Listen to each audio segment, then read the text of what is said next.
unatuambia kwamba sisi sote binadamu wote tumeitwa kuwa watakatifu kama Mungu alivyo mtakatifu. Ni wito mzuri wa kila mmoja. Hebu turudie ndugu zangu, tumeitwa kuwa watakatifu kama Mungu alivyo mtakatifu. Unaonaje wito huo? Ni mzuri Unapenda kuwa mtakatifu sio? Na Mungu ametuita kuwa watakatifu, binadamu wote tumeitwa kuwa watakatifu, tena kama Mungu mwenyewe alivyo mtakatifu. Ni wito wetu sisi sote. Katika wito huu wa ujumla, sote tumeitwa kujenga familia ya Mungu, familia ya Kikristo, yaani kuishi pamoja ndani ya Kristo maisha ya kitakatifu. Kama tumeitwa kuwa watakatifu, tunaitwa kuishi maisha ya kitakatifu katika mazingira ya kazi zetu.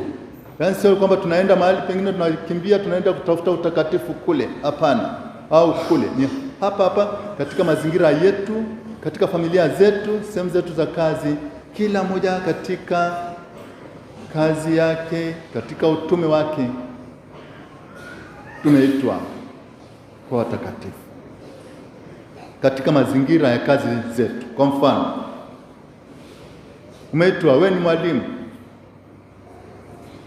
mazingira yale ya walimu. Haya, umeitwa kuwa dereva, umeitwa kuwa mpishi, mjenzi, ni daktari au ni muuguzi au ni mkulima, ni mfugaji au ni mfanyabiashara, ni askari au ni fundi. Kazi yoyote ile, katika mazingira yoyote ile, umeitwa kuwa mtakatifu katika maisha hayo, katika mazingira hayo. Kwa maneno mengine, kuzifanya kazi zetu tunazozifanya, kuzifanya kitakatifu. Kama wewe umeitwa mwalimu, fanye kazi yako ya walimu kitakatifu. Kama ni dereva, fanye kazi yako ya udereva kitakatifu. Kama ni mpishi, fanye kazi yako ya upishi kitakatifu. Kama ni mjenzi, fanye kazi yako ya ujenzi kitakatifu. Kama ni daktari, fanya kazi yako ya udaktari kitakatifu. Kama ni mfanya biashara, fanya kazi yako ya biashara kitakatifu.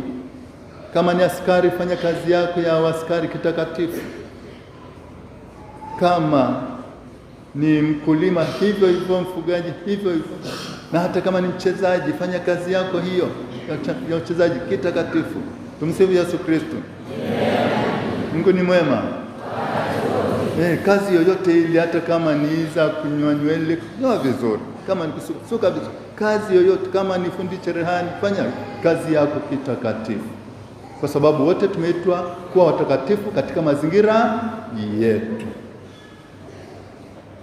Kuzifanya kitakatifu kwa umoja na kwa uwajibikaji wa kijamii na wa kisiasa katika misingi ya haki, upendo, wema,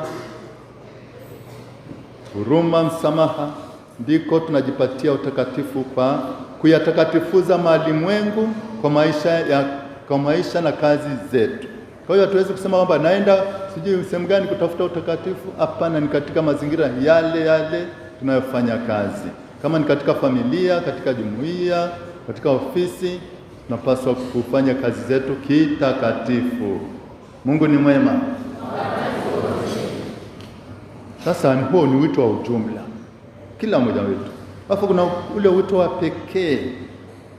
Huu ni wito wa kutumika na kutumikia wengine kwa namna ya pekee zaidi. Inaweza kuwa wito wa daraja takatifu, ukisindikizwa kwa karibu zaidi na maisha ya wakfu.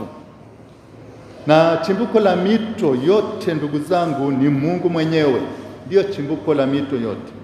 Hakuna wezaye kujitwalia zawadi hii ya wito mwenyewe. Ni Mungu anatupa. Ndio maana tunasema ni wito wa ndani. Na tutakaposikia kwenye ujumbe wa Baba Mtakatifu huu kwamba utambuzi wa ndani wa zawadi ya Mungu, utambuzi wa ndani wa zawadi ya Mungu. Kwa hiyo ni zawadi kutoka kwa Mwenyezi Mungu. Tunaitambuaje? Tunaitambuaje? Kwa kutafakari, kwa kusali kama anavyotueleza Baba Mtakatifu. Kwa hiyo wajibu wetu ni kuitika, mimi hapa nitume Bwana.